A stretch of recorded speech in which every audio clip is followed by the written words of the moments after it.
সুমন সাহেব সেই জায়গাটাতে হাত দিয়েছেন যেখান থেকে মুজিবুল হক চুন্নু সাহেব নির্বাচিত হয়েছেন। সেখানকার মানুষের কি অধিকার নেই চুন্নু সাহেব কত টাকা বরাদ্দ হিসাবে পান সেটা জানার? চুন্নু সাহেব কি জানিয়েছেন সে কথাটা? তার মানে কি এতদিন জানাতেন না, যা বরাদ্দ যেত কিছু ল্যাব সেভ করে একটু টুকটাক কাজকর্ম করে বাকি টাকা পকেটে ভরতেন। এখন সেই সুযোগটা এই সুমনের জন্য বন্ধ হয়ে যাচ্ছে। বাংলাদেশের অর্থনীতির অবস্থা ঠিক কতটা খারাপ, কতটা ঝুঁকির মধ্যে আছে, অশনি সংকেত ঠিক কতটা আছে? কে আপনার উত্তরাধিকার? জয় ভাগিনা, সে তো বাংলায় ভালো করে বলতে পারে না।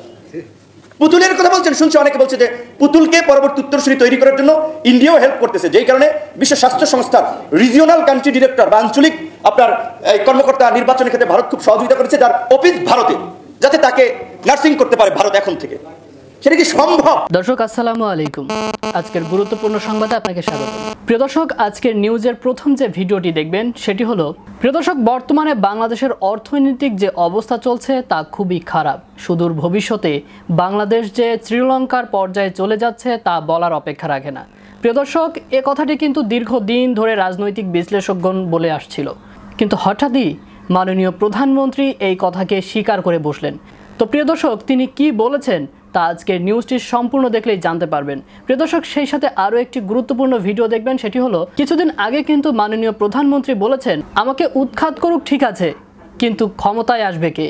প্রিয় দর্শক, সেই একই কথার হাল ধরে ভিপি নুরুল হক নূরও কিন্তু একই প্রশ্ন করে বসলেন যে আওয়ামী লীগ সরকারের যদি কিছু হয়ে যায় তাহলে তার অবর্তমানে আওয়ামী লীগকে হাল ধরবে, এবং সেই সাথে হাসিনা পুত্র জয় এবং তার বোন পুতুলকে নিয়েও কিছু গোপন তথ্য উপস্থাপন করেছেন, যা আজকের নিউজটি সম্পূর্ণ দেখলেই জানতে পারবেন। প্রিয় দর্শক, সেই সাথে আরও একটি গুরুত্বপূর্ণ ভিডিও দেখতে চলেছেন, সেটি হলো, প্রিয় দর্শক, সংসদের বিরোধী দলের এমপি মুজিবুল হক চুন্নুকে এবার পাল্টা আক্রমণ করে বসলেন ব্যারিস্টার সুমন, এবং তিনি কি করলেন তা আজকের নিউজটি সম্পূর্ণ দেখলেই জানতে পারবেন।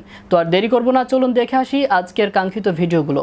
তার আগে বলবো, যারা এখনও চ্যানেলটি সাবস্ক্রাইব করেনি অবশ্যই চ্যানেলটি সাবস্ক্রাইব করে পাশে থাকা বেল আইকনটি ক্লিক করে দিন, আর যারা ইতিমধ্যেই চ্যানেলটি সাবস্ক্রাইব করেছেন তাদেরকে অসংখ্য ধন্যবাদ। তো চলুন ভিডিওটিতে লাইক দিয়ে আমরা পর্যায়ক্রমে সবগুলো ভিডিও দেখে আসি।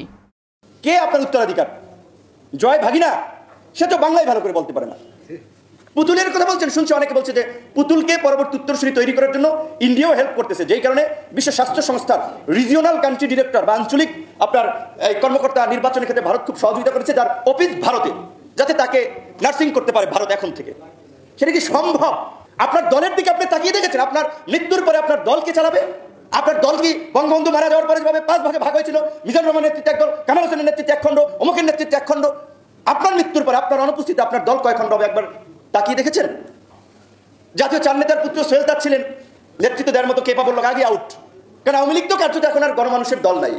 প্রথমত এটা হচ্ছে মানে লুটেরাদের দলে পরিণত হয়েছে, দুর্বৃত্তদের দলে পরিণত হয়েছে। আজকে নির্বাচনকে কার্যত নির্বাচনে পাঠিয়ে দিয়েছে।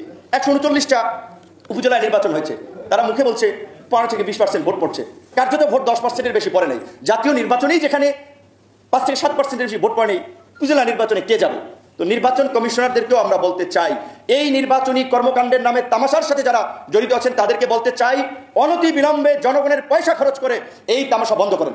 আপনারা বলেন যে এই তামাশা জনগণের সাথে প্রহসন, বেইমানি, ইত্রামি আমরা করতে পারবো না, আপনারা পদত্যাগ করুন, অন্যথায় শুধু আওয়ামী লীগকে ধরবে না, আপনারা আর 2-3 বছর পরেই কিন্তু অবসরে যাবেন।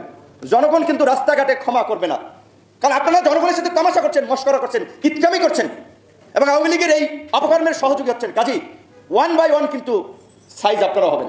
বাংলাদেশের অর্থনীতির অবস্থা ঠিক কতটা খারাপ, কতটা ঝুঁকির মধ্যে আছে, অশনি সংকেত ঠিক কতটা আছে?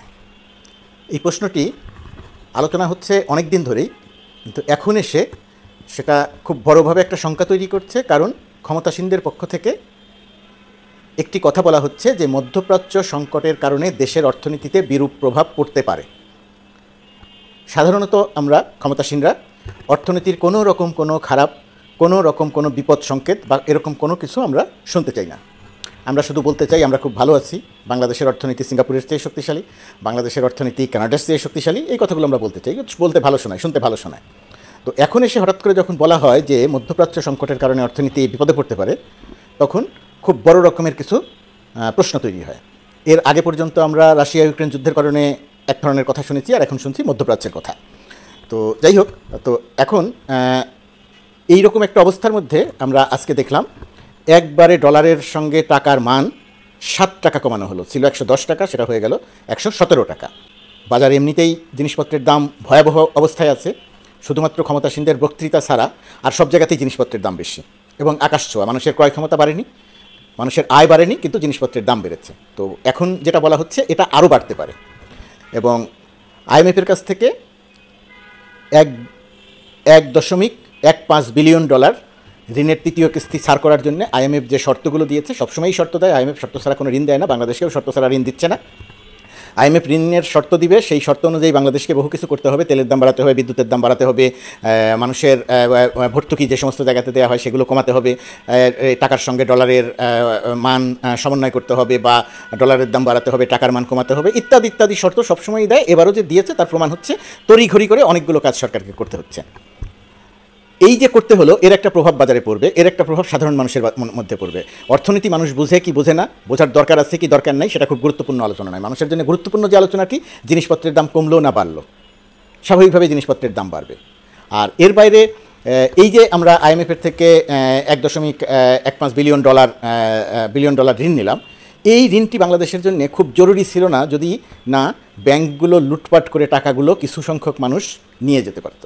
এই সাইদুল হক সুমনের ব্যাপারে জাতীয় সংসদে আপত্তি তুলেছেন, ওনার কর্মকাণ্ড নিয়ে আপত্তি তুলেছেন, প্রধানমন্ত্রীর কাছে, স্পিকারের কাছে নালিশ দিয়েছেন বিরোধী দলীয় চিফ হুইপ, জাতীয় পার্টির মহাসচিব জনাব মুজিবুল হক চুন্নু।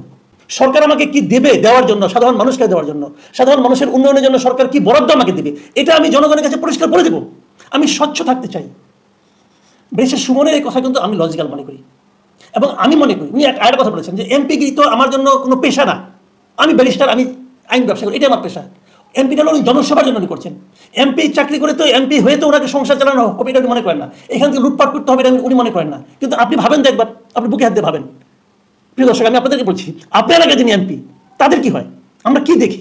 একজন এমপি হওয়ার পর 5 বছরে এত টাকা ইনকাম করে যে মনে হয় যেন আলাদিনের প্রদীপ পেয়েছে উনি।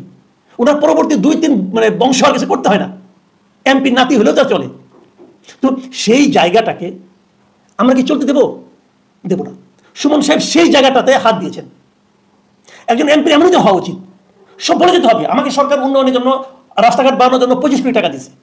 মানুষ পরে হিসাব করে মিলিয়ে নেবে যে রাস্তা হয়েছে, এটাকে 25 কোটি টাকার রাস্তা হয়েছে। সুমন সাহেব একটা দারুণ কথা বলেছেন, এই কথাটা আমি আসলে হুবহুই বলতে চাই। তিনি বলেছেন, আমার দুঃখ হয়েছে তারাই করিমগঞ্জের মানুষের জন্য, এই তারাই করিমগঞ্জের, এখান থেকে কিন্তু মুজিবুল হক চুন্নু নির্বাচিত হয়েছিলেন। তিনি বলছেন, আমার দুঃখ হয়েছে তারাই করিমগঞ্জের মানুষের জন্য, যেখান থেকে মুজিবুল হক চুন্নু সাহেব নির্বাচিত হয়েছেন সেখানকার মানুষের কি অধিকার নেই চুন্নু সাহেব কত টাকা বরাদ্দ হিসাবে পান সেটা জানার? চুন্নু সাহেব কি জানিয়েছেন সে কথাটা? তার মানে কি এতদিন জানাতেন না, যা বরাদ্দ যেত কিছু ল্যাব সেভ করে একটু টুকটাক কাজকর্ম করে বাকি টাকা পকেটে ভরতেন। এখন সেই সুযোগটা এই বেশের সুমনের জন্য বন্ধ হয়ে যাচ্ছে এবং চুন্নু সাহেব মনে করেছেন ওনারা যেহেতু খারাপ লাগছে বাকি সবার মধ্যে অপমান হচ্ছে। এখানে অপমান হওয়ার কিছু নেই চুন্নু সাহেব, অপমান হওয়ার কিছু নেই।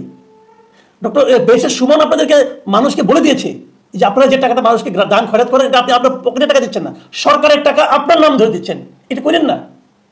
উনি বলে দিয়েছেন যে আপনি উন্নয়ন বাবদ এই পরিমাণ টাকা পেয়েছেন, সেই টাকাটা আপনি উন্নয়ন করে দেখাতে হবে।